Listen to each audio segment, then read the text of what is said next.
Shalom Adonai, igreja, louvado seja o nome do Senhor. Eu queria começar convidando a você se colocar de pé e abrir a Bíblia Sagrada em Salmo de número 46. Salmo de número 46 traz uma motivação, uma orientação para aquilo que Deus trouxe para os nossos corações essa noite. Eu espero conseguir não só trazer a mensagem plenamente, como conseguir falar o título da mensagem. Que aí já é uma outra guerra, né? Tem a guerra espiritual para ministrar e que a mensagem possa chegar perfeita aos seus ouvidos e para falar o título da mensagem, que vai falar do Our Future is Bright. Que isso, gente? Oh, glory. Amém? Se o professor de inglês entendeu, eu já... Our future is bright, traduzindo, o nosso futuro é brilhante. Você crê nisso? Amém. Não interessa o que está acontecendo na humanidade nesse momento, porque nós temos uma grande expectativa, nós temos a esperança que o nosso futuro será brilhante. Amém? Em cima disso, eu convido você a andar comigo pela palavra de Deus no Salmo de número 46, que vai dizer o seguinte: Deus é o nosso refúgio e fortaleza. Ele é socorro bem presente nas tribulações. Portanto, não temeremos, ainda que a terra se transtorne e os montes se abalem no seio dos mares, ainda que as águas tumultuem e espumem e na sua fúria os montes estremeçam a um rio, cujas correntes alegram a cidade de Deus, o santuário da morada do Altíssimo. Deus está no meio dela, jamais será abalado. Deus ajudará desde o romper da manhã. Bramam nações, reinos se abalam. Deus faz ouvir a sua voz e a terra se dissolve. O Senhor dos exércitos está conosco. O Deus de Jacó é o nosso refúgio. O Senhor dos exércitos está conosco. O Deus de Jacó é o nosso refúgio. Sabe, talvez a gente pudesse parar essa mensagem agora, porque aqui já traz uma construção plena, porque o Senhor dos exércitos está conosco. Se você parar para pensar que eu estou no meio de uma grande luta, de uma grande dificuldade, como humanidade, se nós temos essa certeza que não é somente um exército de saúde, não é só um exército armado, não, é o Senhor dos exércitos, se Ele está conosco, com certeza todo o seu exército está se movendo a nosso favor. Isso traz um conforto extraordinário. E ele vai ser, está sendo e sempre será o nosso refúgio. Amém? Te convido a sentar em nome de Jesus. Essa mensagem aí internacional, já começando com um título em inglês. E nós sabemos... E é interessante porque, às vezes, a gente não mensura. Hoje nós estamos aqui nessa estrutura tentando fazer da melhor forma possível. Mas quando eu paro para lembrar as diversas coisas que eu já ouvi no meu ministério, e para esse ministério, e para a vida de vocês, é interessante que pode parecer um monte de pessoas que estão recebendo visões e revelações de pessoas loucas, porque tudo que nos envolve passa das questões normais, das questões humanas, e eu acho que isso que é o extraordinário. Nós podemos falar que o que nós fazemos não se resume à questão temporal do hoje, mas é sempre agindo no hoje, já jogando sementes para o futuro. E aí você pergunta, por que você fez isso? Porque o Espírito Santo ministrou nessa frase, essa manhã, ao meu coração. Enquanto eu estava sentando para escrever um esboço, eu liguei um louvor e quando eu vi essa frase na minha frente, o Espírito Santo falou: eu quero que você ministre outra coisa à igreja essa noite. Eu falei: amém, Senhor. Não tenho problema com isso. Me dá o norte que eu vou seguir. E ele foi me ajudando a concatenar as ideias e escrever essa mensagem que estaremos dividindo essa noite. E ele começa exatamente com isso. Muitas pessoas não conseguem viver de uma forma plena o dia de hoje porque não conseguem entender o tamanho do seu Deus. As pessoas hoje não têm esperança porque esqueceram quem é o Deus de Israel, quem é o nosso refúgio. E quando nós fazemos isso, nós entristecemos o Santo Espírito de Deus, porque nós estamos minimizando ele, colocando ele como se fosse um yin-yang, onde o mal tem a mesma força do bem. É interessante que quando nós pensamos que estamos vivendo essa situação de vírus, algumas pessoas falam, mas o inimigo está vencendo. O inimigo vencendo nada. Não há essa questão de inimigo vencendo. O que acontece, conforme nós estamos estudando aqui a palavra de Deus, muitas pessoas têm vivido uma vida dissoluta, uma vida de pecado, uma vida de desgraça, de desonra, uma vida dupla, às vezes tripla. E com isso estão dando legalidade espiritual. A Bíblia fala que nos últimos tempos o amor de muitos se esfriaria. Mas isso tudo seria uma preparação para o quê? Para a liberação do espírito do anticristo sobre a terra. Então, traduzindo, nada nós estamos vendo é algo que o mal agora conseguiu uma força. Não, tudo está sob a essência e o poder do Deus Altíssimo. E é nele que nós confiamos. Ou melhor, é nele que nós deveríamos confiar. Nós não devemos confiar em vacinas, e entenda bem, eu não estou aqui dizendo se você deve ou não tomar vacina. Isso é literalmente, problema / decisão sua. E eu não vou entrar aqui como líder espiritual trazendo para você um enfoque, você deve ou se você não deve. Se você me chamar no meu particular e perguntar qual é o meu ponto de vista, eu vou dividir com você. Mas eu, como figura pública, gostaria de me abster de comentários. O que eu não vou me abster é de falar que eu creio no Deus Todo-Poderoso, o Deus que ressuscita mortos, que cura cegos, que faz surdo voltar a ouvir. Esse é o Deus que eu creio. É o Deus de coisas que estão diante dos meus olhos. Isso é fato. E talvez muitos evangélicos hoje se degladiem por questões filosóficas e questões de protocolo e etc., porque esqueceram quem é o Deus verdadeiro. Então eu começo de uma forma mais acelerada essa mensagem, literalmente chamando você, acorde, em nome de Jesus. Acorde, porque você pode estar entristecendo o seu pai. Bom, mas vamos lá. Agora sim, chegando na questão, o nosso futuro é brilhante. Né? E eu comecei dizendo que muitas pessoas estão, por causa de tudo isso que está acontecendo na humanidade, estão passando por um momento de muita dificuldade, de muita reflexão, de muita introspecção, porque literalmente não sabem se acordarão no dia seguinte. Mas, pasmem, isso não é a principal coisa que tem trazido um desespero às pessoas.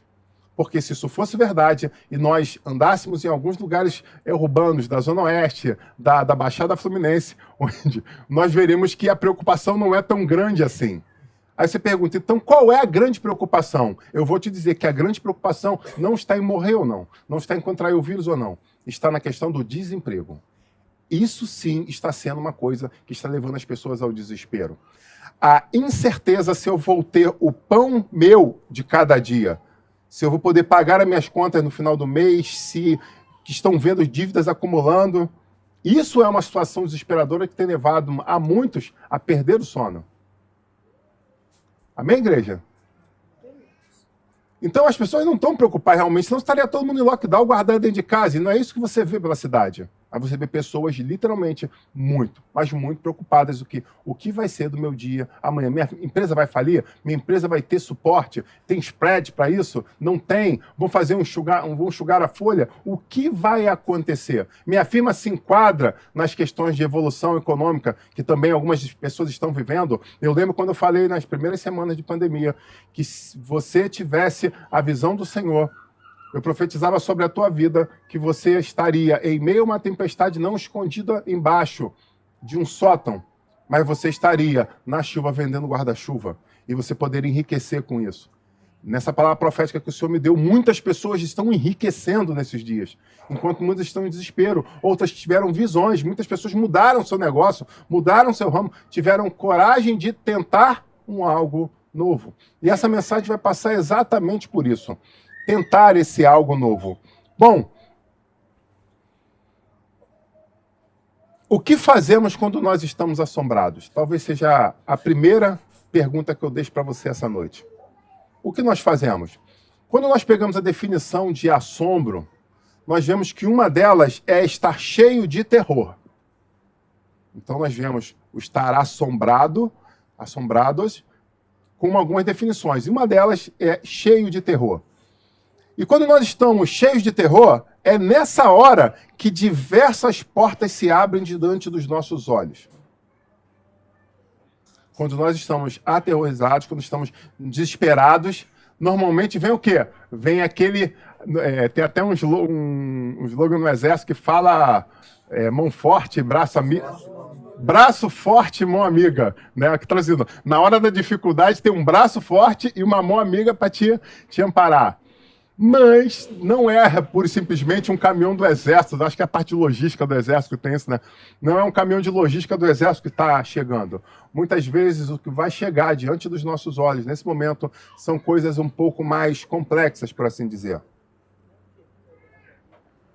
Bem, continuando. Diante dessas pessoas que estão perdendo emprego, estão em desespero financeiro, vocês veem que algumas coisas se apresentam para eles como facilitadores. E a primeira delas se chama rollover da dívida. Para constar, hoje a gente vai falar de economia, vai falar de matemática, vai falar de contabilidade. Essa administração hoje vai ser uma administração a nível de 3º grau. Guarde isso aí. Então a primeira coisa que a gente fala é de rollover da dívida. O que é o rollover da dívida, pastor? É você não ter condições hoje de pagar pelo copo d'água que está à tua frente, e aí a firma de água fala assim, vamos fazer o seguinte, não entre em desespero, eu não vou cortar tua água, eu estou vendo o que está acontecendo. É uma coisa mundial, então eu não poderia cortar esse benefício básico que você tem. Então eu vou fazer o rollover da sua dívida. Traduzindo, eu vou pegar essa conta que você está me devendo e vou botar o vencimento dela para o mês que vem. Isso é uma ajuda? Sim. Isso é por um ponto de vista, eu posso dizer que isso é uma ajuda. E com isso nós conseguimos o quê? Mais tempo para dormir em paz. Isso é uma ajuda imediata, meu ponto eletrônico já falou aqui. Vamos para uma segunda? A segunda vai falar sobre as pessoas que fazem o rollover da dívida, mas mesmo assim não conseguem pagar as suas dívidas, e com isso elas ficam o quê? Negativadas nos meios de proteção ao crédito. Perfeito? E aí? O que eu faço agora se eu preciso de verba, se eu preciso de dinheiro, mas eu estou negativado? Aí a gente entra na segunda vertente, que são os créditos milagrosos para negativados. Isso é uma mão amiga que se chega diante de pessoas que estão em dificuldade? Aí você para e pensa, poxa, pastor, eu já fiz rollover da dívida, não consegui quitar. Meu nome ficou sujo, mas eu preciso do dinheiro. E agora chega uma pessoa muito bem perfumada, uma pessoa assim, pessoa do povo, mas limpinha, cheirosinha. Né? Não bota nenhuma atriz, atriz de televisão, não, bota gente humilde. Uma gente humilde que mostra que tá em dia, né? Tomou café da manhã. E chega para você e fala assim, rapaz, eu te entendo. Porque eu sou assalariado também, mas eu tenho uma forma de te ajudar. Eu quero te ajudar e tem uma forma de te ajudar. Você fecha um contrato com a minha firma e eu vou poder, em 2, no máximo 3 dias, né, a gente vai analisar. Não, mas eu estou com o nome sujo. Isso não é problema. Nós vamos resolver isso para você. E nós vamos te dar o dinheiro que você precisa. Se você está no meio da tempestade e chega uma situação como essa, qual é a tendência que você tem? Cara, isso é uma bênção de Deus que está vindo na direção da minha vida. E de novo eu coloco. Será? Mas quando normalmente você não consegue pagar nem o rollover da dívida e você não consegue pagar o crédito dos inadimplentes, dos negativados, a gente entra numa terceira fase. Porque quando você deve as contas básicas e você chega nessa questão do sistema de crédito, pessoas entram no sistema de crédito, essas pessoas estão ali, você vê que algumas pessoas estão acreditando em você. É isso que vem na tua cabeça, não é isso? Pô, mesmo negativado, o cara está acreditando em mim. Pô, legal. Só que chega num outro ponto onde nem mais esse sistema acredita em você.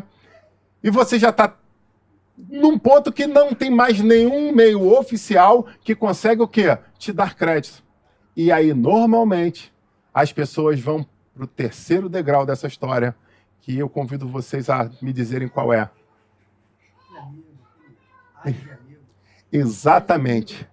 São as pessoas que evoluem para a questão do agiota. E eu pergunto, quem é o agiota? O agiota normalmente é uma pessoa simpática que trabalha perto de você. Ou alguém discreto que mora na sua rua, ou às vezes no outro quarteirão. Uma pessoa tranquila, uma pessoa pacífica. Não é isso? Não é essa normalmente a figura que você tem do agiota? Não é aquele... Hã? Não? Então levanta a mão e dá glória a Deus. Então, senhor não sei quem, né? Senhor não sei, senhor Carvalho, sim, né? Então, normalmente, essa pessoa não tem nem primeiro nome, tem uma pessoa assim. É aquela pessoa que está ali discreta na dele. E aí eu reforço um detalhe. Quem é o agiota? É uma pessoa discreta que está na dele. É uma pessoa que normalmente está visível aos seus olhos, mas está em silêncio.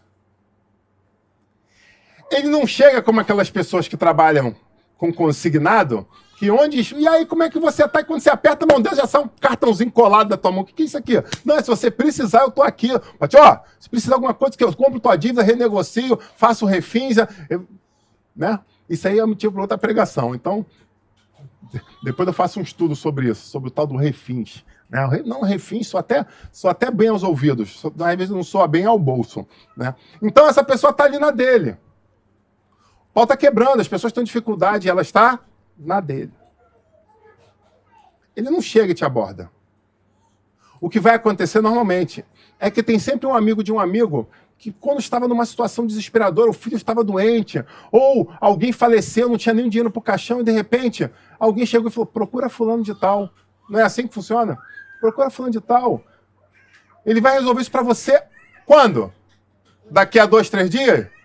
Ele vai resolver isso para você hoje. Pô, mas eu preciso de Meu amigo, vai nele que você já vai sair dele com o caixão no ombro. Ou então, de repente, você, pô, eu estou fazendo 1 ano de casamento, né? Dia das Mulheres está chegando, eu quero comprar um buquê e eu não tenho um dinheiro do buquê. Vai lá que você já vai sair com um buquê na mão, meu irmão. Hã? Ou a coroa de flores. Alguém soltou aqui a piadinha, né? Essa daí só foi felina. Ou com a... Se for para flor, de repente a flor até... Né? Mas vamos que vamos. O fato é o seguinte, é alguém que está ali disposto a ouvir a tua história, se emocionar com você e, diante de uma assinatura de um cheque ou da assinatura de uma promissória, ser o suficiente para que haja um Pix para sua conta. A resolução do problema é imediata. Seja a hora do dia ou da noite, seja dia de semana ou final de semana. Você vai sair dali com o seu problema, aspas, resolvido. Mas é muito bom frisar que é resolvido entre aspas. Bom, e aí? Apresentei 3 vertentes aqui para você. De uma situação de pessoas que estão passando dificuldade. E eu pergunto, trouxe 3 soluções ou não? Dependendo do ponto de vista, você pode dizer com toda a propriedade. Se fosse uma interpretação de texto, eu diria, houve a apresentação de 3 soluções. Mas a pergunta é, será que isso é realmente uma solução? Então vamos dar um passo atrás. Primeira questão que eu preciso dizer para você. Neste mundo, não existe almoço de graça. Perfeito? Ah, estão dando almoço. Não, estão dando, tem alguma coisa. Não tem almoço de graça. Alguém está ganhando alguma coisa com isso. Seja de forma direta, de forma subliminar, seja como for, né? De repente você está vendo ali a cada prato de comida que está sendo entregue, tem 10 fotografias. Você já, opa, já entendi. Esse almoço está sendo pago por, né, uma bancada. Ou, de repente, alguém que está depositando uma situação na outra, quando vai ver, vai lá no imposto de renda que você vai ver, doação. Então, no mundo capitalista em que vivemos, não existe almoço de graça. Existem situações de filantropia de pessoas idôneas? Sim, existe. Claro que existe. Existem pessoas de diversas religiões que fazem doação? Sim. Mas no mundo capitalista, de novo repito, não tem almoço de graça. Amém? Então o que a gente vê lá? Primeira coisa, rollover da dívida. Você tem algo que é meu E por você ter esse algo que é meu, você me deve esse algo e um percentual de taxas. Mas você não tem problema, você está com problema para pagar agora? Não tem? Ok. Eu coloco um novo prazo e com isso eu coloco o quê? Uma nova taxa em cima desse valor. Então, você não, como aconteceu recentemente na Caixa Econômica, você, esse auxílio de 3 meses sem você pagar mensalidade por causa da situação da pandemia, é só você mandar um e-mail, não precisa muita coisa não, nem precisa ir fica em casa, não precisa mandar, só manda um e-mail dizendo que você quer, 90 dias vai ser suspensa. Perfeito. Aí eu fui, beleza, 3 meses aí para se recapitalizar, para fazer uma capitalização, show de bola. O que aconteceu depois de 3 meses, quando veio a mensalidade? Todas as mensalidades que eu tenho em aberto foram revistas o valor. Juros sobre juros. Você tem noção do que é isso? O que é isso? Eu deixei de pagar 3, recalcularam todas as que faltavam do meu financiamento com só um pouquinho a mais. Mas quando você pega só esse pouquinho a mais, você vê que o ganho foi absurdo. Então, se eu parar para pensar, eu tive uma grande perda. Mas vamos lá. Se pensarmos num filme clássico da Cinemateca Internacional, uma das fases que mais ficou marcada, assim como o sapateado na chuva, de quem? Foi Fred Astaire sapateando na chuva. Eu acho que depois de Fred Astaire sapateando na chuva, a frase que mais ficou marcada no cinema foi: você quer rir, você tem que fazer rir. Eu acho que essa fase marcou o cinema internacional. Amém? Então é exatamente isso. Você quer rir, tá contigo. Tudo bem, eu vou te ajudar. Mas se você... Eu quero te ajudar, mas me ajuda a te ajudar. Quer rir? Tem que fazer rir. E aí a gente chega na segunda situação, que é a situação dos negativados. Vamos para a aula de matemática com ênfase em contabilidade agora. Se você é um servidor público, você tem ali seu salário, uma certa estabilidade no seu emprego, e você precisa de 2 mil agora para resolver algumas pendências econômicas que aconteceram. Você quer pegar ali. E aí eu pergunto, se você pegar esses 2 mil reais em 9 prestações, quanto você vai pagar por mês? Você tem ideia? Juro de 0,99, menor taxa, menos de 12 meses, você vai pagar ali R$230 aproximadamente por mês. E no final, você pagou o quê? Um montante de 2.200 aproximadamente, traduzindo 10, 9%, né, do que você pegou. Tranquilo? Então, eu peguei 2 mil hoje, financiei em 9 vezes e no final eu vou ter pago ao sistema financeiro R$2.200. Eu tive uma perda de 10% do meu capital. E aí uma reflexão. Muitas pessoas têm dificuldade em dar 10% de dízimo, mas não têm dificuldade em pagar 10% para o sistema financeiro de todo o seu montante. É uma reflexão. Mas, quando você vê aquela pessoa chegando tão simpática para você, quando você está negativado, você pode acreditar que essa taxa de juros não vai ser 0,99. Essa taxa de juros vai correr em torno de 3%, às vezes mais, mas eu vou trabalhar com a taxa de 3%. O que representa dizer que se você pegar esses mesmos 2 mil em 9 vezes, você vai pagar a média de 445 por mês, dando um total de 4.010 no final de 9 meses. Traduzindo, em 9 meses, essa mão tão simpática que veio à tua ajuda, em teu socorro, na verdade, vai tirar o dobro do capital que ela te emprestou. Então, dependendo do teu grau de natividade, eles vão trabalhar com uma taxa de maior risco. Porque você é uma pessoa de risco. Para o sistema financeiro, você é uma pessoa, né, que pode trazer dificuldades. Então, o que eles já fazem? Eles já botam uma taxa bem lá em cima. E ainda mais, você tem que fazer um seguro. Olha que interessante isso. Então, essa mão que te ajudou com tanto carinho, na verdade, está levando o dobro daquilo que ela te deu. Mas pausa. Não termina por aí. Porque aí a gente chega no bondoso, no prestativo, no gentleman, no agiota. Sabe, como falei, ele não é procurado. Olha, desculpa, ele não procura ninguém. Ele é procurado. E se você vai procurá-lo, ele está disposto a te ajudar, mas em cima das normas e regras dele.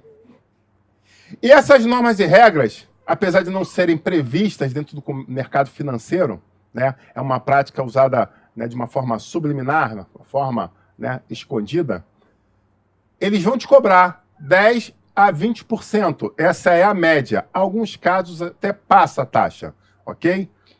Varia ali normalmente de 15 a 22, é o que, né, é o que você, no final das contas, vai acabar tendo que pagar para essas pessoas. E aí, deixa eu te explicar como acontece. Ele chega para você, diante, como eu disse, do cheque, da assinatura da promissória, de uma gota de sangue, você chega para ele e pede 2.000. E depois de 30 dias, você tem que pagar quanto para ele? Como eu disse, essa aula nível 3º grau, com faculdade, né, contabilidade, matemática, já vamos aplicar economia e tudo numa só ministração. Né? Temos pessoas universitárias à nossa volta, nós temos que colocar um nível lá em cima. Ele vai e fecha 10% com você. O que acontece, então? Depois de um mês, depois de 30 dias, diferente dos outros casos, você não tem que pagar uma prestação para ele. Você tem que pagar quanto para ele? Você tem que pagar 2.200 se for a 10% ou 2.400 se for a 20%. Ok. Mas se você chegou nele, você estava com condições financeiras? Você tinha spread? Você tinha poupança? Você tinha um dinheiro guardado no colchão? Não. Então a tendência que tem de quando chegar no final do mês é você ter que fazer o quê? Pegar um novo dinheiro com ele. E aí normalmente o que as pessoas fazem? Pagam os 2.200 e pegam novamente 2.000. E depois de 30 dias, pagam os 2.200 e pegam novamente 2.000. E no terceiro mês, pagam 2.200 e pegam novamente 2.000. Isso eu estou falando pessoas que têm consciência, que têm família, que têm juízo. E aí, para um bom entendedor, pingo é letra. Tranquilo? A mensagem na internet vai em diversos lugares aí. Deus abençoe a vida dessas pessoas que estão assistindo essa mensagem. Então, quem tem juízo, faz isso. Vai lá, paga e pede de novo. E ele prestativamente vai lá e, ó, já substitui o cheque, que esse aqui já bota outro e vida que segue. Tranquilo? E a gente está acreditando que a pessoa está pagando pelo menos os 10%. E eu pergunto, depois de 9 meses a 10%, quanto que essa pessoa pagou nessa dívida? Se você pega a 10%, você tem 200 por mês. Se você tem 9 meses, você vai ter 1.800. Ela pagou 1.800? Não, ela está com 3.800, porque, como eu disse, ela não quitou os 2.000 que ela devia. Então, ela continua com um cheque em aberto de 2.000, mas ela já pagou 200 por mês de prestação por 9 meses. Então, ela está agora, se parar para ver, em 9 meses, ela agora deve àquela pessoa 3.800. Ela gastou com a agiotagem 3.800. Isso a gente está falando de juro a 10%. Mas, normalmente, é a 20%. Então, é 400 vezes 9, mais os 2.000, você vai chegar a R$ 5.600. Pastor, eu pensei quando eu entrei aqui que a gente ia falar de Jesus, das coisas de Deus. Você não tem noção de onde nós vamos chegar. Então, eu convido você a continuar conosco, porque Deus vai se revelar nessa terra, em nome de Jesus.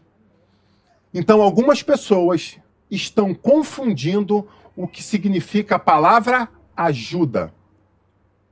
As pessoas muitas vezes confundem o que é a palavra socorro. E estão lançando mão de artifícios humanos para tentar resolver coisas que são resolvidas em outra esfera. Muitas vezes na esfera espiritual, muitas vezes na esfera comportamental. Muito profundo isso.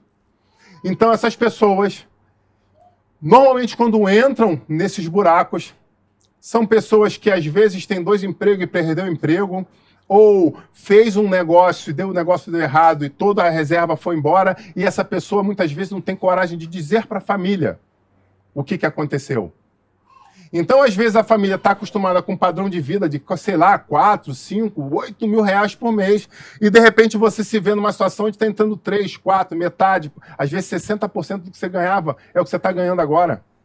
Como aconteceu nessa situação de pandemia, algumas pessoas tiveram seu salário reduzido, mas não chegaram, sentaram com as suas famílias e falaram: a situação é a seguinte, a partir do mês que vem, o meu salário está reduzido. A nossa vida precisa se reencaixar nessa redução. Não, eu vou dar um jeito. E às vezes, muitas vezes, as pessoas acabam destruindo as suas vidas pela questão da soberba, pela questão da altivez. Eu vou dar um jeito. As pessoas não conseguem, por causa da dura cerviz, né, se dobrar e entender que muitas vezes é melhor perder para ganhar. E essas pessoas continuam mantendo um personagem, porque agora vira uma situação de personagem, não é mais uma situação real, e começam a se embolar, se encalacrar, andando por esses passos que nós demonstramos aqui. Muitas vezes pegando um crédito pessoal, depois evoluindo e evoluindo até chegar a uma situação desesperadora de uma agiotagem. Então, eu chamo você a refletir sobre isso. Será que há uma necessidade de você chegar tão longe? Ou você vai acordar a tempo? Ou você vai chegar e vai pedir socorro a tempo? Ou será que você vai ouvir a tempo? Porque muitas vezes Deus coloca à nossa volta pessoas que são totalmente dotadas, capacitadas para nos ajudar. Mas a pessoa chega e fala o seguinte, não, aí às vezes até a esposa está sabendo, que chega num ponto que agora, né, coisas estão acontecendo no casamento que a esposa já se liga logo, influencia inclusive outras áreas, isso é o normal, são degraus. Eu sou psicanalista, eu sei disso. Pastor, o que está acontecendo que não está acontecendo? O que está acontecendo que não está acontecendo? Aí quando a gente vai descobrir, não, problema financeiro faz que as coisas não aconteçam. Para quem é entendedor, um bom entendedor pinga é letra. E aí a esposa acaba descobrindo, o marido acaba descobrindo a situação. E agora estão os dois, aí a esposa ou o marido chega para o outro e fala, vamos procurar alguém que pode nos ajudar. Não, ninguém pode saber essa situação. Isso é um segredo só nosso. E o inimigo bate palma. Porque ele conhece as tuas notas na faculdade. Ele conhece as tuas notas na escola, ele sabe a tua capacidade de gerenciamento econômico qual é. Ele sabe que você se formou em letras, você não é o cara ou a mulher na matemática. Então ele consegue vislumbrar e falar assim, é só deixar quieto eles dentro de casa que os próximos capítulos eu já sei quais são. E muitas vezes as pessoas da família estão falando, procura ajuda, vai lá. Uma vez eu ministrei isso numa outra igreja, falando exatamente sobre essa situação, foi uma palavra revelada que Deus deu num domingo à noite, falando exatamente sobre, ainda tem uma outra situação, são as pessoas que estão em volta disso tudo e olham essa situação e fazem o quê? Eu vou ajudar. Amigo, é igualzinho o pessoal que está se afogando e o outro pula dentro do rio com um redemoinho para tentar ajudar. Aí eu pergunto, você é o Michael Phelps? Você, por acaso, fez natação aonde? No Flamengo, no Fluminense ou... Você nadava piscina olímpica? Não, na verdade, eu mal pegava jacaré. Aonde? No arpoador com com onda de 2 metros? Não, no Flamengo. O Flamengo tem onda. Então, será que você é a pessoa mais capacitada para se meter? Aí sabe o que acontece? Essa pessoa acaba colocando o outro em enrascada financeira também. Se eu perguntar aqui, quem já viveu isso? Dá um like aí quem já viveu isso. Se inscreve no canal quem já viveu isso aí. Essa foi maneira. Você tá no Facebook, bota aquela carinha de chorando aí. Quem já viveu isso? Não, eu tô vendo, eu não tô aguentando essa dor que essa pessoa tão perto de mim tá passando que eu vou me meter. Meu amigo, quando tá vendo, tá você e ela encalacrada. Não é isso que normalmente acontece? Eu tô contando uma história bizarra, que isso é coisa da minha imaginação. Nunca vi isso, pastor. O senhor tirou isso de onde? De conto de fadas? De pessoas que vêm, outras envolvidas com a agiota, e você vai tentar negociar a dívida, e ele arranca a tua identidade e fala, a partir de agora você é a avalista dele. Se ele não pagar, quem vai pagar é você. Coisas da vida real. Aí apareceu até alguém ali, tipo assim... Não, vou lá que isso é um absurdo. Quando você vai, já tá, teu cartão de crédito já foi tomado, teu cartão da pensão já foi tomado, já tem que deixar a senha lá e fala assim, já deixa a senha aqui, tia. Já deixa a senha aqui, porque aquele miserável ele vai pagar. Várias pessoas que, na história, acabam fazendo isso. Onde, na verdade, essa pessoa está passando por tratamento de Deus e você se mete. Traduzindo, você está apanhando, está sofrendo, está se machucando junto, sem necessidade. E aí você pergunta, mas o que fazer então, pastor? Fazer de conta que nada está acontecendo? Não. A primeira coisa que eu te chamo a fazer é aconselhar essa pessoa a procurar pessoas idôneas que possam realmente trazer a palavra certa, que é ajuda e socorro. Fator 1. E o fator 2, chamar essas pessoas a se reinventar diante da crise. E fator 3, mas que não é o menos importante, buscar no Senhor discernimento do que fazer para transformar a sua história. Não adianta ficar sentado chorando, chorando pelo que se perdeu. Não adianta. Não vai mudar nada. Talvez seja essa uma grande questão que a igreja está passando agora. Existem dificuldades? Claro. Existe gente lutada? Claro. Existe gente chorando? Claro. Existe gente desesperada? Sim. Mas o que você está fazendo diante disso? O que tem sido o teu ânimo? O que tem sido a tua motivação? Aonde os seus olhos de esperança estão fixos? Numa vacina? Será que você acredita que é a dose da vacina que vai mudar toda a história da tua vida? Será que não está na hora de você entender que existe um algo a mais acontecendo? Onde você precisa parar e descer do palco e entender que não é nenhum tipo de auxílio emergencial que vai salvar você. Você precisa rever as suas contas. Você precisa rever os seus gastos. Você precisa rever suas prioridades. Sabe, às vezes as coisas são tão simples. Às vezes a pessoa, em vez de lançar mão de uma situação desesperadora como essa que nós falamos, às vezes você tem 10 pares de sapato. Só que 2 deles nem nunca pisaram no chão. Será que não vale a pena botar um desses aplicativos e vender, mas só vão pagar 50%, mas no momento é uma situação maravilhosa, onde você vai poder se recapitalizar para quitar algumas dívidas e poder continuar vivendo. Não quer dizer que amanhã Deus não mude a história da sua vida e você tenha 20 pares. A questão é que nós precisamos entender que existem momentos de reinvenção na história do cristão. Porque isso não é nada em detrimento ao que os homens e mulheres de Jerusalém passaram no final do primeiro século. Onde, literalmente, o Império Romano deu autorização para o governo judaico a começar a fazer perseguição, e as pessoas tiveram que fazer uma situação chamada diáspora. O que é diáspora? Ou você foge ou você morre. Deixa tudo que você tem para trás. Deixa a tua casa própria para trás. Se fosse um parado de... deixa o carro para trás, porque não vai passar no cerco. Quando baterem a placa na fronteira, já vão saber que é você. E vão te prender. Então você tem que sair aqui, tem que sair a pé, muitas vezes.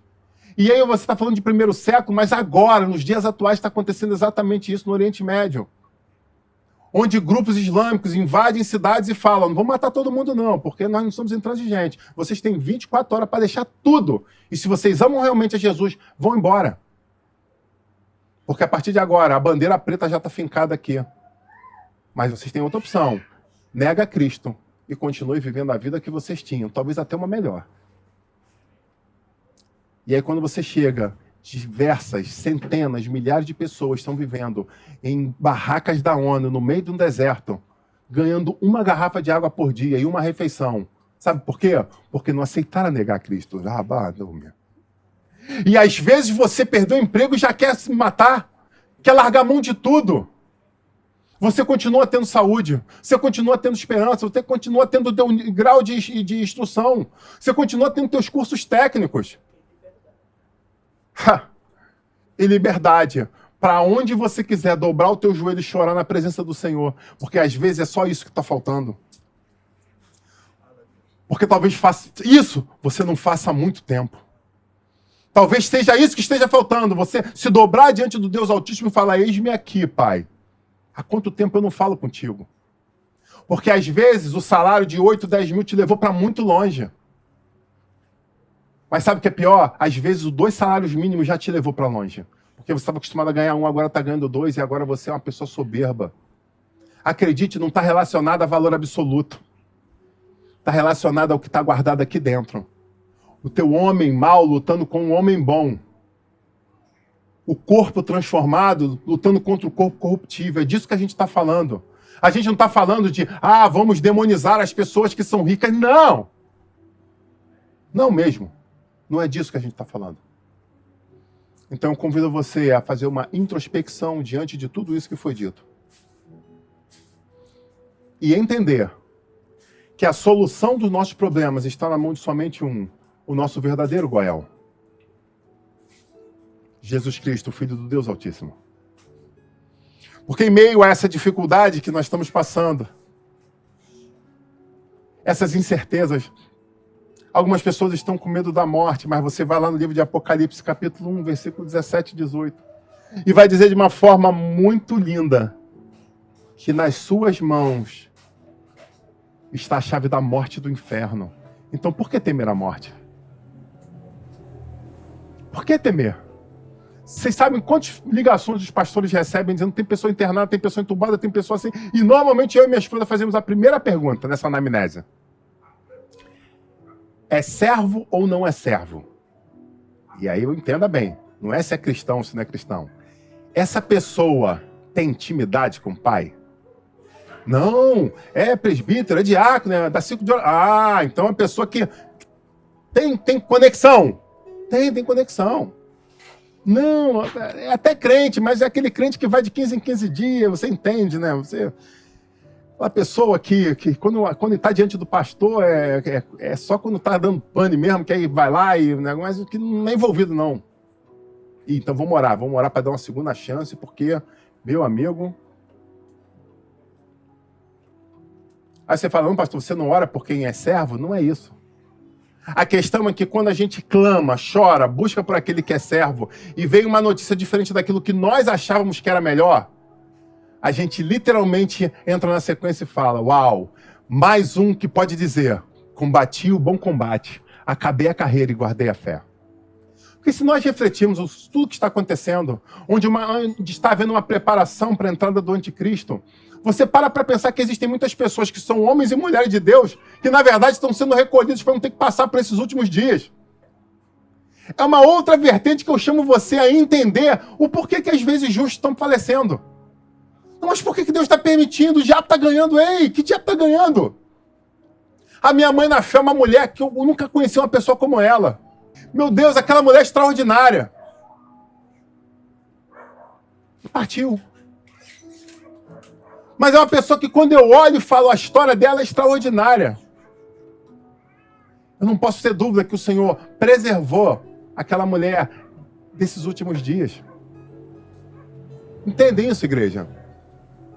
Mas existem algumas outras pessoas que brincaram com a sua vida. Brincaram incessantemente, sempre achando, eu vou ter uma nova oportunidade, eu vou ter uma nova oportunidade, eu vou ter uma nova oportunidade, e de repente não tiveram. Aí sim é motivo para chorar. Mas não somente de chorar, é momento de acordar e refletir o que nós estamos fazendo da nossa vida. Não adianta ficar saudoso, fulano, foi bom, foi ruim. Não! A questão é o seguinte, eu te chamo a seguinte reflexão, o que ele... Se você parar para olhar para a história dele, o quanto tempo ele foi justo e aonde ele caiu, para que nós não venhamos a fazer a mesma coisa. Talvez seja essa a reflexão. Foi ou não foi? Da última hora, se arrependeu, está com o Senhor ou não está? Naquele grande dia, se você vencer, você vai descobrir. Então o que eu te convido é ser perseverante até o fim, para que você possa ouvir literalmente, dar-te a coroa da vida. É isso que eu desejo para a igreja do Senhor. É isso que eu desejo para você, meu amigo, meu amado.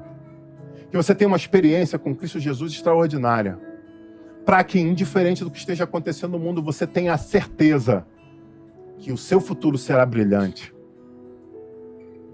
Que o meu futuro será brilhante. Que o seu futuro será brilhante. É isso que nós temos que buscar.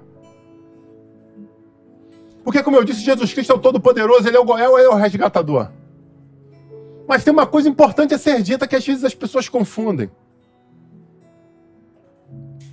Quem já viu na entrada, não nos bolsos também me vê agora, na entrada da comunidade, às vezes, tem lá um posto policial, uma UPP.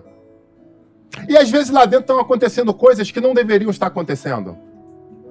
E algumas pessoas podem passar e olhar e falar assim, por que esses policiais não saem daqui e vão lá e resolvem isso de uma vez por todas?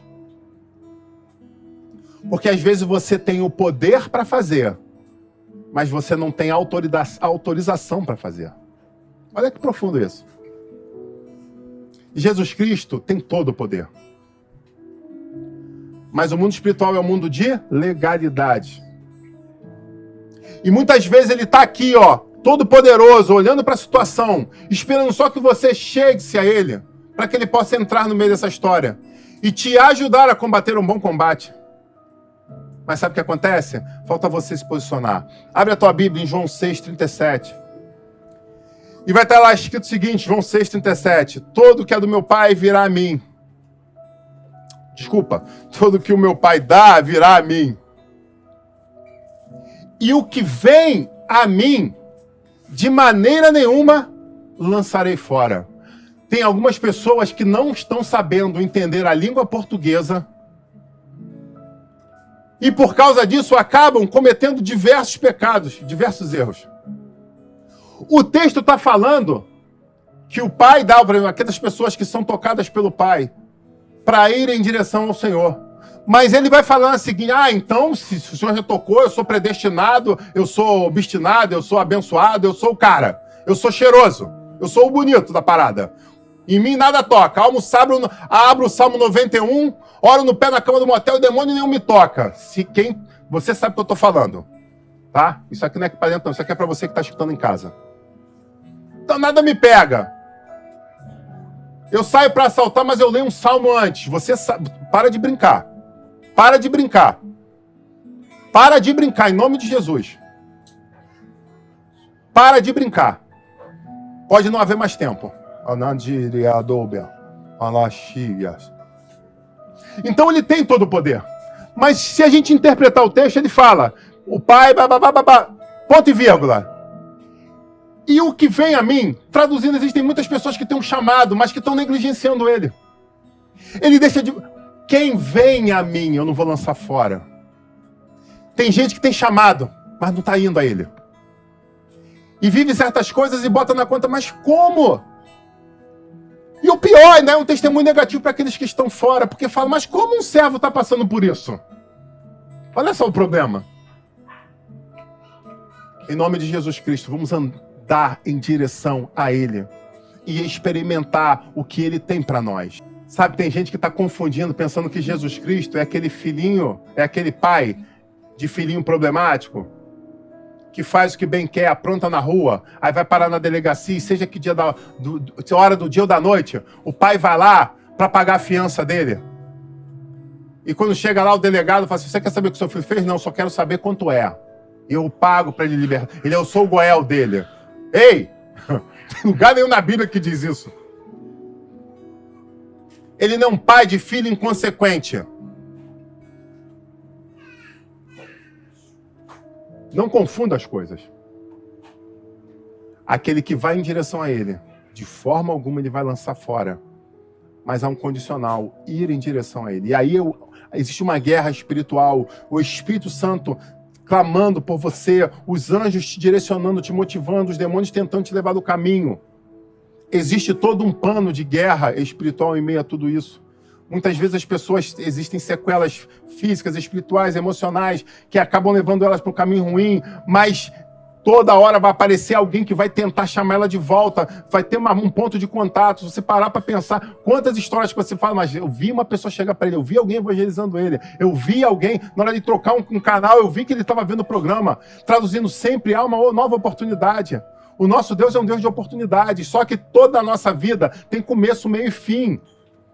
E essa é a grande questão que a gente precisa acordar e entender quando é esse fim. Sabe, essa mensagem termina aqui, te dizendo a refletir exatamente sobre isso. Assombrar tem uma outra definição, não de desesperar, mas de te colocar sobre uma proteção, te colocar sobre uma sombra. Uau, quem conhece a Bíblia já está glorificando a igreja. Ó, o pessoal não está ouvindo em casa. A outra definição de estar assombrado é estar protegido por uma sombra. E aí, quando a gente vai na Bíblia Sagrada, a gente vê que o povo de Israel saiu meio daquele deserto. A situação humanamente parecia ser desesperadora. Mas eles tinham sobre eles a nuvem de glória do Senhor. A proteção do Senhor estava sobre eles. O Senhor, nos dias de hoje, ainda tem essa nuvem de glória sobre nós. Só tem um detalhe que eu acho que você precisa entender. Essa nuvem não se move por controle remoto para onde você quer. A nuvem de glória do Senhor te leva embaixo de proteção quando você anda no caminho dele. A nuvem não anda no teu caminho. E talvez seja essa a grande questão que muitas pessoas estejam se degladiando hoje. Quando falam, eu aceito Jesus como meu Senhor e meu Salvador. Então ele fala, entra embaixo da nuvem, a pessoa entra. E ali ela começa a desfrutar coisas boas. E de repente ela começa a olhar para o lado e ver algumas coisas que parecem aos seus olhos humanos serem interessantes. E ela começa a ir para lá. Só que agora a sua pele começa a se queimar. E ele fala, Senhor, cadê aquela proteção? Ela fala, tá ali, ó. Tá andando para lá, você que tá andando para o outro lado. Então não confunda. Não há igualdade de forças do mal com o bem. Não. O que existe é uma grande nuvem poderosa que guarda aqueles que são do Senhor, que está te chamando a andar em obediência. E é essa a grande questão. Algumas pessoas falam, mas eu quando estou em casa eu não deixo dinheiro na carteira, porque de repente meu filho ele pode ir lá pegar, e aí eu tentei ele. Ei, que tentou ele? Isso é um outro capítulo, é uma outra ministração. Depois eu te ensino o que fazer com esse filho. Você precisa educar o seu filho. Você precisa trazer ele em entendimento do que pode e do que não pode. Você precisa fazer com que ele entenda o que são limites, o que são barreiras. E, principalmente, o que é estar assombrado embaixo das mãos poderosas do Senhor. Amém, igreja? Eu glorifico ao Deus Todo-Poderoso, porque tem direcionado essa igreja embaixo dessa sombra. Que em nome de Jesus Cristo, você e a tua família possam desfrutar disso, não só nesses dias de dificuldade, mas por todos os dias que nós ainda temos embaixo da terra. Amém? The future is bright. Ou melhor dizendo, o futuro. O futuro é brilhante. Amém, igreja? Our future is bright. O nosso futuro é brilhante. Aleluia.